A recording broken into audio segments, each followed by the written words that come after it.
मुकुल वासनिक जी, शक्ति सिंह गोयल जी, अमित चावड़ा जी, दीपक बाबरिया जी, शैलेश परमार जी, जगदीश ठाकुर जी, सिद्धार्थ पटेल जी, आमी याग्निक जी, लालजी देसाई जी, हिम्मत सिंह पटेल जी, जिग्नेश मेवानी जी, इंद्र विजय जी, इमरान खेडावाला जी, ललित भाई, लाला भाई पटेल जी, मतलब हमारे सारे के सारे सीनियर नेता और हमारे प्यारे कार्यकर्ता, बब्बर शेर टाइगर, आप सबका यहां मैं बहुत दिल से स्वागत करता हूं।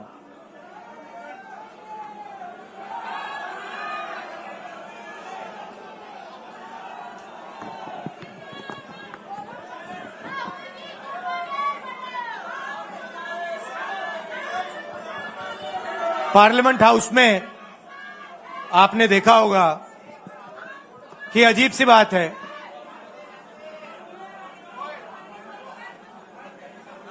बीजेपी की जो पूरी मूवमेंट थी, राम मंदिर की, अयोध्या की मूवमेंट थी। सही बात, शुरुआत अडवाणी जी ने की थी, रथ यात्रा हुई थी, उसमें आपने अडवाणी जी को रथ पे देखा था। कहा जाता है कि नरेंद्र मोदी जी ने उस यात्रा में अडवाणी जी की मदद की थी। इनकी शुरुआत वहां हुई, राइट?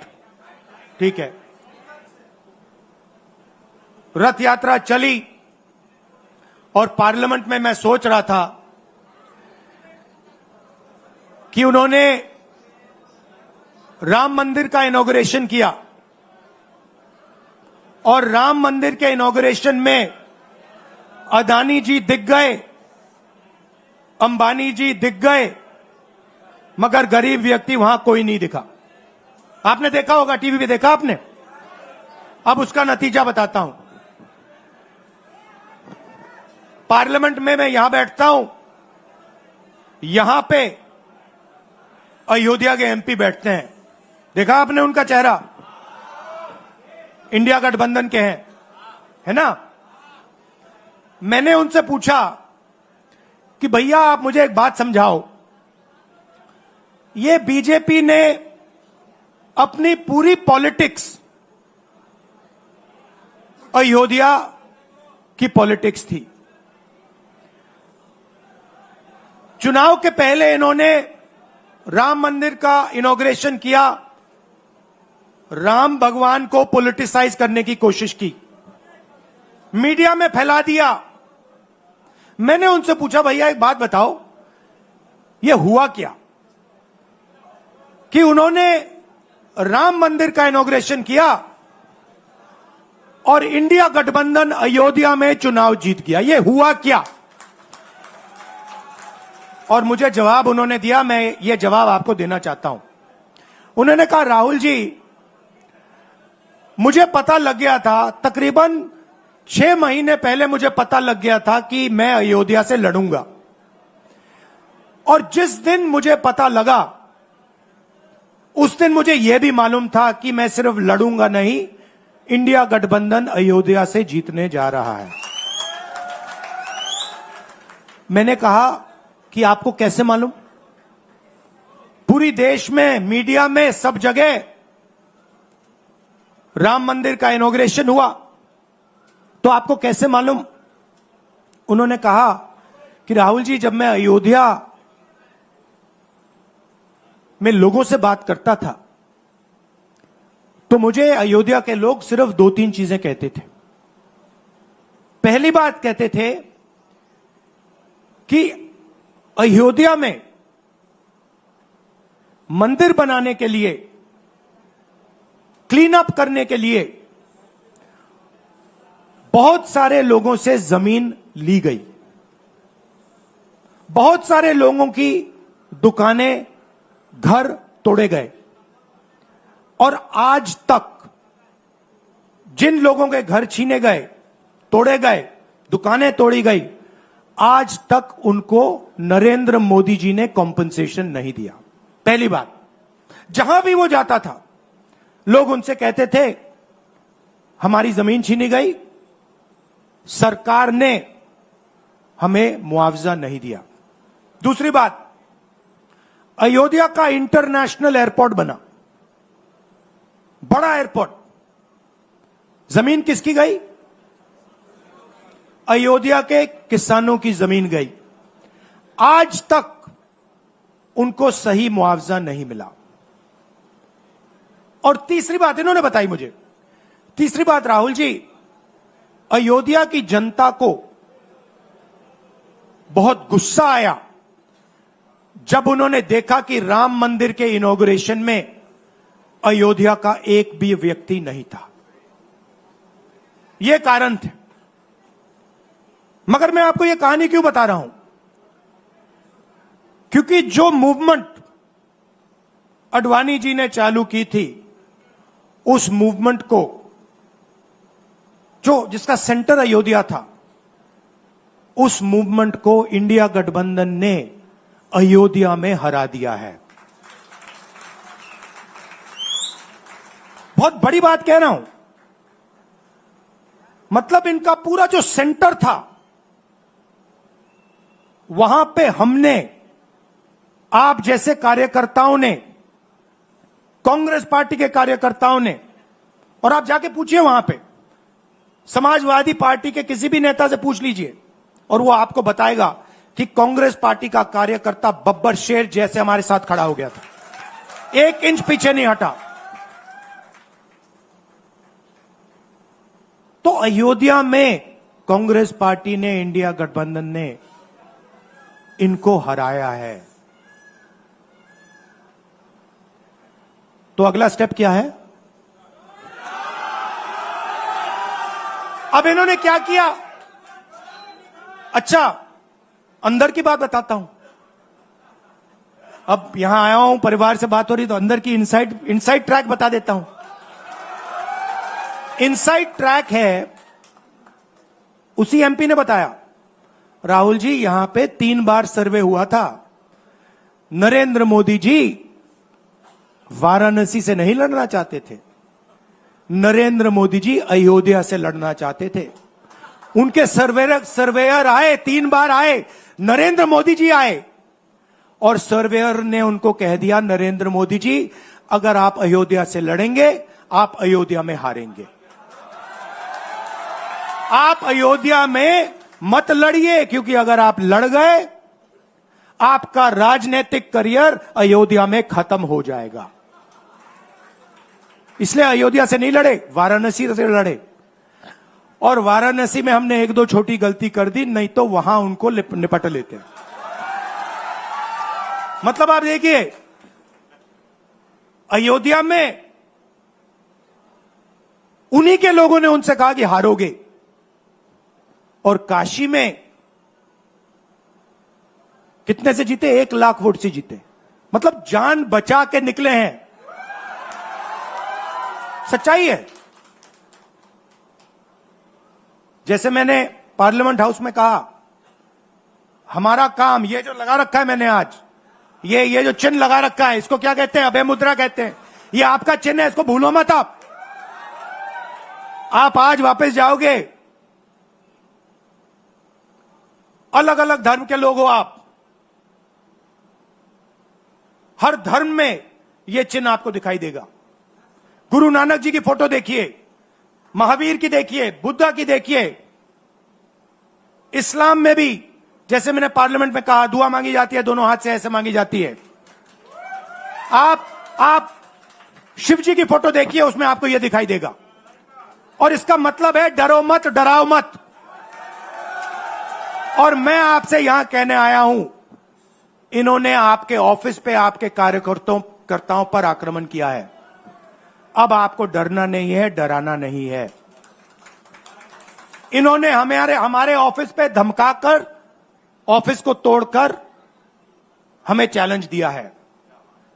चैलेंज क्या है?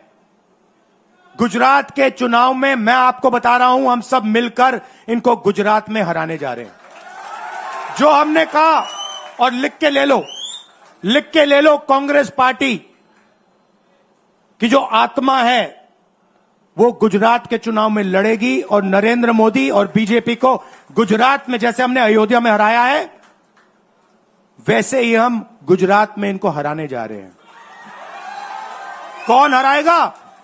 हमारे लीडर हराएंगे, हमारे बब्बर शेठ टाइगर हराएंगे। आपको, आप देख रहे हो, मैं बता रहा हूं आपको, देखो 50% आप में से लोग 50% आप क्या सोच सकते थे? मैं आपको पूछता हूं, आप क्या सोच सकते थे चुनाव से पहले? आप सोच सकते थे कि अयोध्या में बीजेपी हारेगी? ना। आप सोच सकते थे कि नरेंद्र मोदी से जान बचा के निकलेगा? मतलब मार्जिन ऐसे तुक्के से निकलेगा, सोच सकते थे?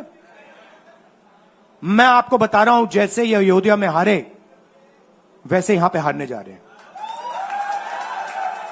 आपको सिर्फ एक काम करना है, एक काम करना है आपको सिर्फ गुजरात की जनता को सिर्फ एक बात बोलनी है,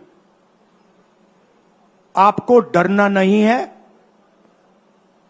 बिना डरे अगर आप बीजेपी से लड़ गए, चाहे आप किसान हो, मजदूर हो, छोटे व्यापारी हो, अगर गुजरात की जनता बिना डरे लड़ गई, बीजेपी सामने नहीं खड़ी हो पाएगी। दूसरा उदाहरण देता हूं, आप कांग्रेस पार्टी को जानते हो? हमारी पार्टी में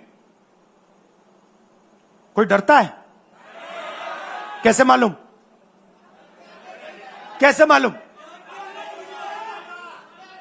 हमारी पार्टी में दिल से बात कर देते हैं।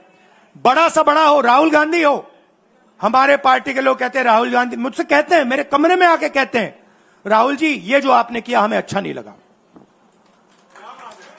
कहते हैं, मैं बता रहा हूं आपको, और मैं कहता हूं आपने सही बोला, इस बार मैंने ऐसे नहीं करना था, जो आप बोल रहे हो वैसे करना था।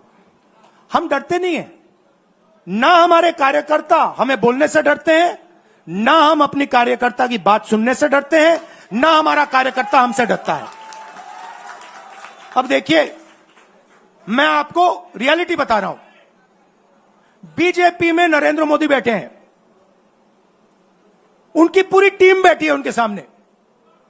मैं आपको इंटरनल बात बता रहा हूं, उनमें से कोई नरेंद्र मोदी को नहीं चाहता, मगर कोई नहीं चाहता। मतलब पूरी लीडरशिप टीम देख लो, आगे बैठी है। मैं बता रहा हूं आपको, अंदर की बात बता रहा हूं, इनसाइड ट्रैक दे रहा हूं, कोई नहीं चाहता, मगर दम नहीं है, डरते हैं।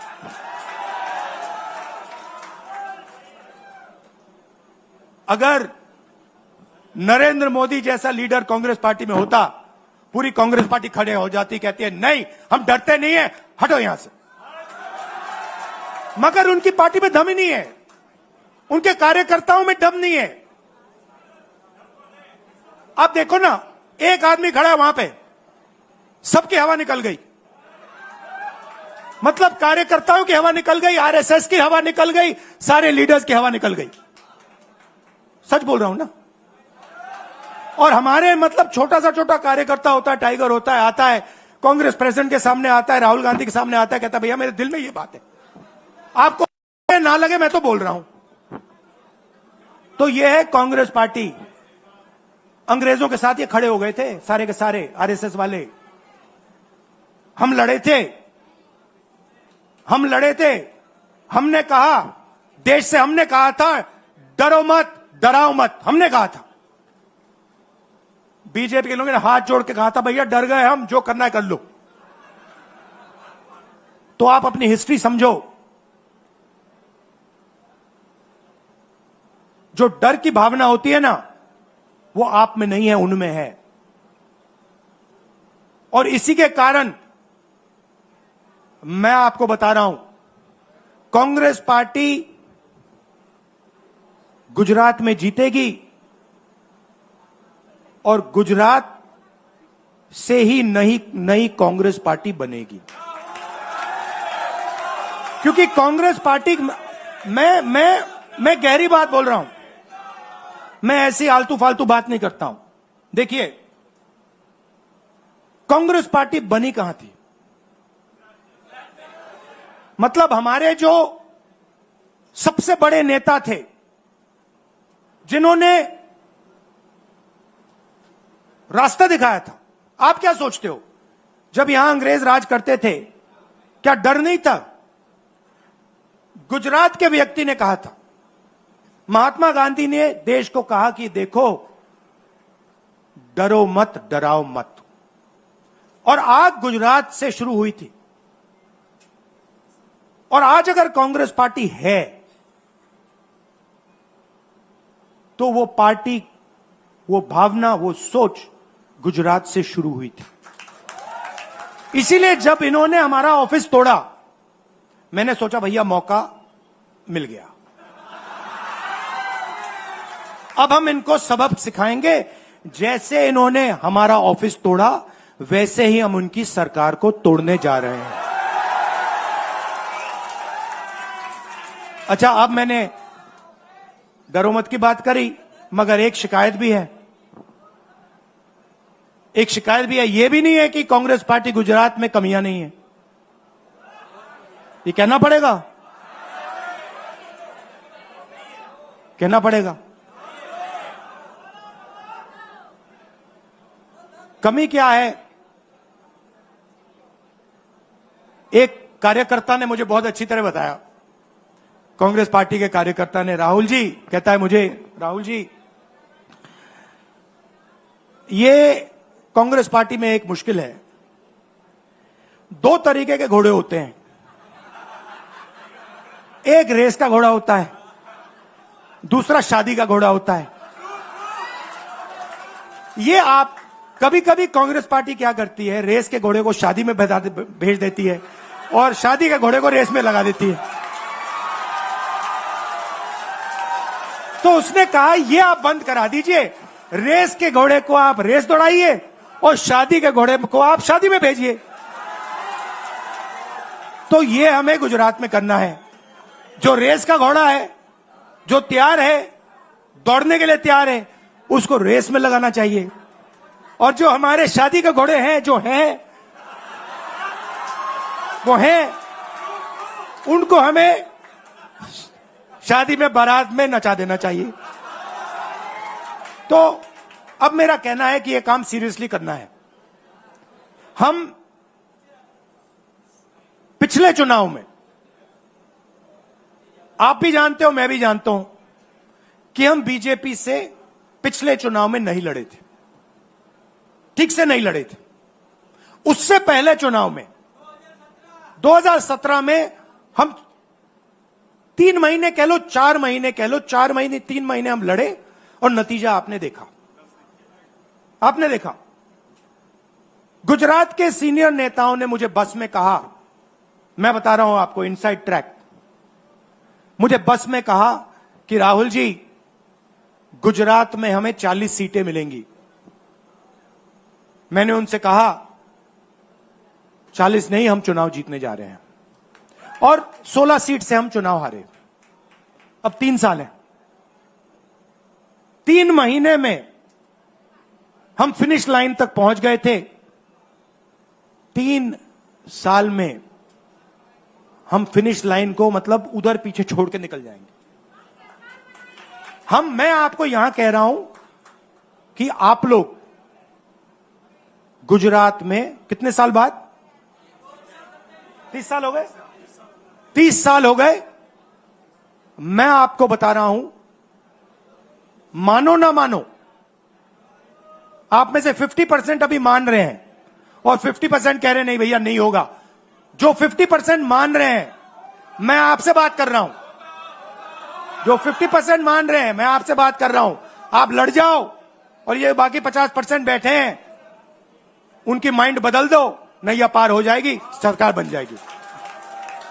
और मैं आपसे कहना चाहता हूं कि एआईसीसी की टीम, राहुल गांधी, मेरी बहन, सारे के सारे सीनियर लीडर आपके साथ यहां खड़े होंगे, आपके साथ मिलकर इनकी सरकार को तोड़ेंगे। आपने बहुत सहा है, बहुत लाठियां खाई हैं, बहुत अपमान हुआ है आपका, गालियां खाई हैं आपने। अब बहुत हो गया, अब इनको हमें सबक सिखाना है और हम इनको हराने जा रहे हैं। और नफरत से नहीं, मोहब्बत से आप देखना, मोहब्बत से हम इनको हराएंगे। कैसे? क्योंकि नरेंद्र मोदी जी का जो विजन था, वो गुब्बारा जो था वो फट गया है, फटाक से वो फट गया है। आप सोचिए, पार्लियामेंट हाउस में नरेंद्र मोदी वहां बैठे, मैं यहां, और मैंने प्रधानमंत्री जी उनके सामने कहा कि नरेंद्र मोदी जी, आप एक व्यक्ति भी नहीं कह सकता हूं, पता नहीं आप क्या हैं, क्योंकि आपने ही कहा कि मैं नॉन बायोलॉजिकल हूं, मैं बायोलॉजिकल नहीं हूं, और मेरा सीधा डायरेक्ट कनेक्शन है ईश्वर से। अरे भैया, आपका डायरेक्ट कनेक्शन है ईश्वर से, तो अयोध्या कैसे हार गए? कैसे हार गए? तो हमारे प्रधानमंत्री सोचते हैं कि बाकी सब लोग बायोलॉजिकल, गुजरात की जनता बायोलॉजिकल, गांधी जी बायोलॉजिकल, हिंदुस्तान के किसान मजदूर सब लोग बायोलॉजिकल, और Narendra Modi non biological. Speaker sir ने मुझे कहा, ऐसे मत बोलिए। मैंने कहा, मैं थोड़ी बोल रहा हूं, ये तो प्रधानमंत्री बोल रहे थे, मैं तो उनकी बात कर रहा हूं। स्पीकर बिल्कुल चुप हो गए। बात तो सही है, बात तो सही है, ये राहुल गांधी के शब्द थोड़ी है, ये तो हिंदुस्तान के प्रधानमंत्री के शब्द हैं, नॉन बायोलॉजिकल। अब सोचिए, वो व्यक्ति जो अपने आप को नॉन बायोलॉजिकल समझता है और देश की जनता को बायोलॉजिकल समझता है, कि मतलब मैं यहां और बाकी जनता वहां, वो गुजरात को विजन कैसे दे सकता है? जो किसानों का दर्द नहीं समझ सकता, मजदूरों का दर्द नहीं समझ सकता, डायमंड इंडस्ट्री में जो काम करते हैं उनका दर्द नहीं समझ सकता, नॉन बायोलॉजिकल व्यक्ति वो गुजरात को कैसे रास्ता दिखा सकता है? नहीं दिखा सकता। तो अब आपका काम है गुजरात को विजन देना, गुजरात के युवाओं को, किसानों को, मजदूरों को, माताओं बहनों को विजन देना कि भैया हम आपके लिए ये करने जा रहे हैं।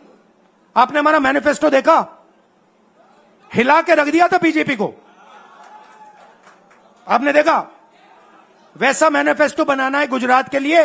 गुजरात की जनता से मिलकर 1 लाख लोगों ने हमारा मैनिफेस्टो बनाया था। वैसे ही हम गुजरात में लाखों लोगों से पूछकर अपना मैनिफेस्टो बनाएंगे, गुजरात को विजन देंगे, और फिर चुनाव पूरा दम लगा के लड़ेंगे, और यहां इनकी जो सरकार है उसको तोड़ के हटप्परे कर देंगे। आप सबका दिल से धन्यवाद। आखिरी बात मैं कहना चाहता हूं, यहां जगन्नाथ यात्रा हो रही है, आप सबको, और जो यात्रा में भाग लेंगे, आप सबको शुभकामनाएं देना चाहता हूं, और दिल से प्यार देना चाहता हूं। आप सबका दिल से धन्यवाद, नमस्कार, जय हिंद। अभय मुद्रा, डरो मत, डराओ मत। વિપક્ષના નેતા વિધાનસભા કોંગ્રેસ પક્ષના નેતા અમિતભાઈ ચાવડાને વિનંતી કરું કે તેઓ આવે અને આભાર વિધિ કરે।